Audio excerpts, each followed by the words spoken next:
Alors, bonjour à tous. Aujourd'hui, je vais parler du roman Les Chutes de Joyce Carol Oates. C'est un livre que j'ai mis un peu de temps à terminer, que j'ai laissé plus ou moins longuement sur ma table de chevet, alors qu'il ne me restait que 100 pages.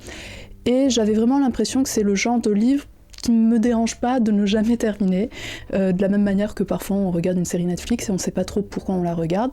Là, c'était un peu la même chose. J'avais l'impression que si je n'apprenais jamais sa fin, ça n'allait pas m'empêcher de dormir. Et donc l'indifférence, quand même, c'est peut-être un cliché un peu de dire ça, mais en général, c'est vrai qu'on dit souvent que l'indifférence, c'est ce que peut produire l'art de pire qu'un ratage complet, c'est une œuvre qui nous indiffère. Bon, je vais peut-être pas aller aussi loin pour celui-ci, surtout parce que chez Oates, il n'y a rien qui formellement me crispe. Enfin, il n'y a aucun moment je trouvais que c'était mal écrit. On peut même dire qu'il y a une certaine élégance dans la plume de cette autrice.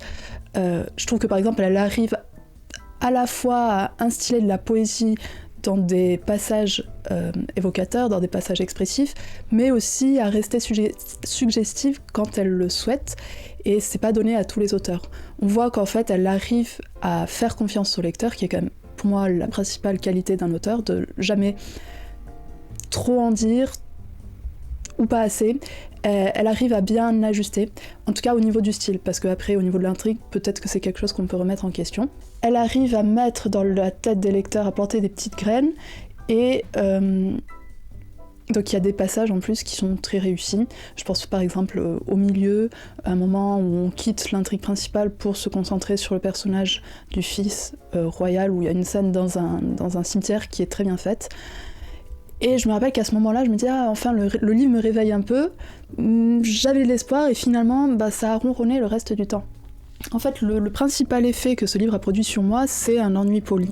Et souvent, quand on utilise cette expression, c'est que de loin, c'est du bel ouvrage, ça fait assez sérieux, mais quand on s'y approche, on trouve quand même un petit académisme propre.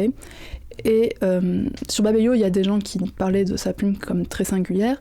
Moi, au contraire, j'ai l'impression de l'avoir déjà lu, d'avoir déjà lu ce type d'écriture des centaines de fois. Et, des centaines de fois, faut pas exagérer peut-être, mais en plus, je veux pas vraiment faire le reproche à Oates, parce que c'est un roman qui commence un peu à dater.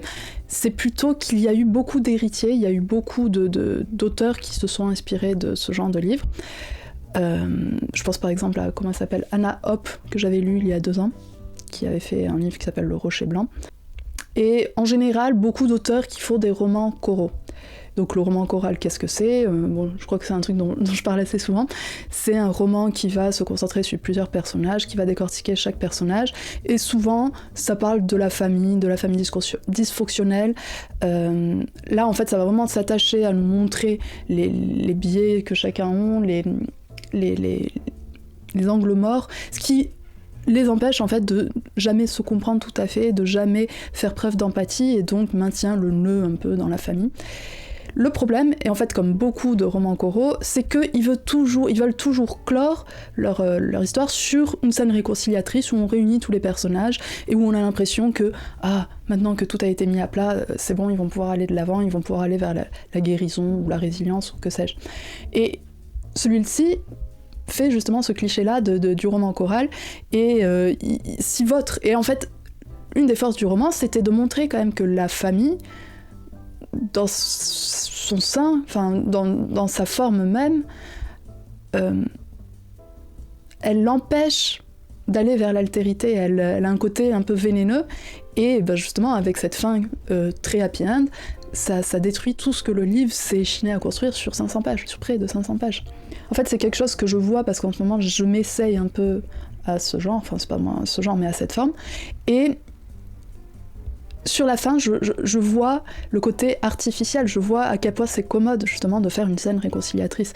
Parce que dans la vie, c'est rare que la vie justement nous offre sur un plateau le fait que chaque personnage puisse être au même stade de maturation par rapport à la guérison, par rapport au pardon. La plupart des personnages, c'est des cheminements qui peuvent prendre des années et on n'est jamais au même point les uns des autres. Et donc faire une scène comme ça où justement tous sont sur la même longueur d'onde et tous sont prêts en même temps à tourner la page, c'est plutôt peu réaliste. Et c'est vraiment pour moi ruiné tout ce qui faisait la nuance du roman. Autre chose quand on lit les critiques sur Babelio, c'est que vraiment une des qualités qui revient chez les babélionautes, je sais pas comment on les appelle, c'est la finesse psychologique des personnages, c'est la compréhension profonde haute pour la psyché humaine. Et c'est quelque chose avec quoi je suis d'accord, même si lors de ma lecture, en fait, comme souvent dans les romans américains, on reste quand même assez extérieur aux personnages. Ça va pas être une analyse fine des mécanismes de pensée ou sur la mémoire ou des trucs à la Proust. Ça va être plus prendre je dirais le parti du flux de conscience et nous montrer peut-être la complexité et l'absurdité, dans le non-enchaînement logique, on va dire, des pensées. Et ce qui fait que les personnages, on a difficilement finalement un sentiment d'unité, ou plutôt le sentiment d'unité est fait à partir de plein de petits flux de conscience comme ça qu'on réunit. Et c'est intéressant en fait, ça montre comment les personnages en fait nous restent étrangers, comme nous-mêmes nous sommes étrangers au monde, ou nous sommes étrangers à nous-mêmes. Et je trouve que c'est vraiment un point intéressant du roman. On ne comprend jamais vraiment leurs intentions. Il y a cette intelligence-là de toujours nous laisser de nous les laisser un petit peu hermétiques.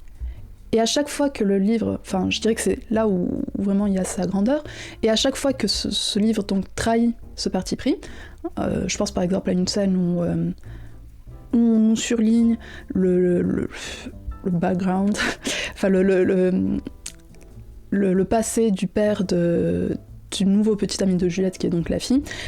À chaque fois donc il trahit ce truc de on reste mystérieux, le livre va se vautrer peut-être dans la facilité et va perdre justement ce qui en faisait le sel. Et c'est souvent vers la fin que ça arrive, quoi. On a l'impression qu'il faut toujours essayer de dénouer les nœuds, essayer d'aplanir ce qui peut l'être pour que le lecteur ait un sentiment de satisfaction. Et je vois d'ailleurs, encore une fois, sur Babelio, des gens qui disent que parfois le livre reste un peu... n'explique pas tout, etc. et que c'est une de ses faiblesses. Et moi, je pense au contraire que parfois il explique trop.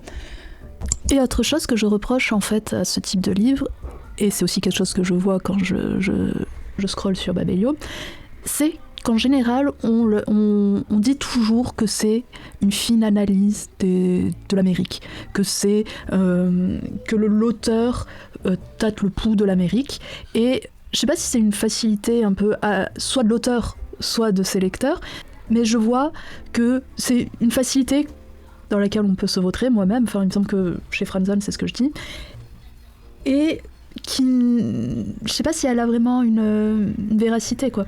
Est-ce que vraiment là, ce livre-là, tâte le pouls de l'Amérique, de la vraie Amérique, ou d'une Amérique qu'on voit déjà dans les films, dans les représentations, l'Amérique corrompue, avec des flics ripoux, des trucs comme ça, très roman noir, très écrite. Est-ce que c'est vraiment l'Amérique aujourd'hui ? Donc voilà, en fait c'est juste que je me suis rendu compte que c'était un cliché qu'on avait tendance à faire quand on parle de littérature américaine, de dire ce livre, à travers ses personnages, à travers cette famille qu'il décrit, c'est de l'Amérique qu'elle parle. Et donc je me demande, est-ce que c'est nous, lecteurs, qui, peut-être par une méconnaissance aussi de l'Amérique, ont tendance à faire ce raccourci, ou est-ce que c'est justement les auteurs américains qui aiment parler de leur pays, qui aiment avoir un livre qui est plus grand, une histoire plus grande que leur personnage, plus grande qu'eux, un livre épique presque. Est-ce que qui de l'œuf ou de la poule, quoi. Donc d'où ça vient, quoi. Est-ce que c'est nous ou est-ce que c'est eux ? Le titre donc fait référence aux chutes du Niagara, mais aussi aux chutes des personnages, puisque chacun vont tomber. Mais après ça peut être intéressant de s'interroger sur le sens de cette chute, parce que c'est pas forcément tomber vraiment... Il y a une question peut-être de renaissance au bout du compte, et même le suicide qui apparaît parfois comme la seule solution peut apparaître comme une libération, comme pour le premier mari de Arya. Les chutes du Niagara, je trouve, sont peut-être pas assez bien traitées, c'est-à-dire qu'elles sont là, on ouvre le roman là-dessus, on ferme le roman là-dessus, manière de montrer justement l'universalité de cette famille. Parce que finalement, elle vit sur les chutes du Niagara, c'est une manière de dire, de faire un dézoom sur eux, quoi. Mais le problème, c'est que je trouve qu'elles ont été traitées peut-être trop comme un décor, trop comme moyen facile de faire de la poésie sur la nature, quoi. Et la symbolique, justement, des chutes n'est peut-être pas assez bien mise en scène. En fait, j'ai pensé à ça parce qu'en ce moment, je lis, enfin, aussi lors de cette lecture, je lis en même temps Le Pavillon d'or de Mishima, et je vois comment lui, il utilise la symbolique du pavillon d'or, justement, que c'est le symbole de la beauté, mais dans ce que la beauté peut avoir d'ambivalent, comme idéal, inaccessible, comme douleur aussi. Et donc, je me suis dit, c'est vrai que les chutes, quand je réatterris dessus à la fin du livre, je me dis, ah, on les a quittés un peu trop, j'ai ce sentiment de nostalgie du début du livre. Et donc je me dis souvent que c'est quelque chose de plutôt mauvais signe, on va dire, pour un livre, c'est de presque avoir de nostalgie pour ce que le livre aurait pu être, pour les promesses qu'il a faites au tout début et qui n'a pas forcément tenu. Et c'est assez rare, il me semble, que je sois vraiment déçue au point de préférer le livre que moi-même j'ai fantasmé au livre que j'ai entre les mains. Donc voilà, c'est un livre qui s'offre et qui se dérobe à la fois, qui a quelques longueurs, même si je reconnais qu'il essaie de se réinventer assez régulièrement. Je pense par exemple à la partie roman noir sur l'enquête de Dirk, et ou alors même son fils qui est négociateur de prise d'otage, où on se dit bon, c'est un peu gros, mais en même temps on peut saluer l'envie d'offrir une version plus moderne, quoi, du polar. Donc je salue d'un côté cette prise de risque, comme on dirait dans Top Chef, mais même s'il offre plusieurs ambiances, plusieurs romans en un seul, j'ai quand même parfois eu ma patience a été mise à l'épreuve, quoi. Pourtant, je crois que je pourrais retenter avec Hot. Je pense que ça m'a pas non plus... Je trouve vraiment que c'est plus au niveau de la structure ou des choix scénaristiques que ça pose problème qu'au niveau du style. Et donc je pourrais être curieuse de ce qu'a fait d'autres. Et c'est pas un livre que je vous dérecommande.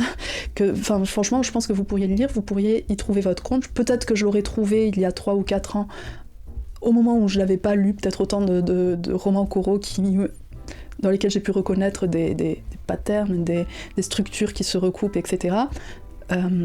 Voilà quoi. Donc, je pourrais vous le recommander. Et voilà. Je vous remercie de m'avoir regardé et je vous dis à très bientôt.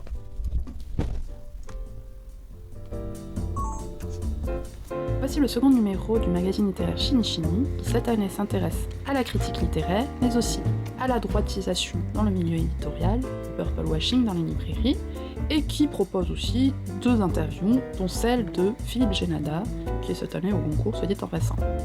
Il est au prix de 14,90€ en format papier, 4,90€ en format PDF. Vous pouvez avoir toutes les informations en barre d'infos. Je vous remercie de m'avoir écouté.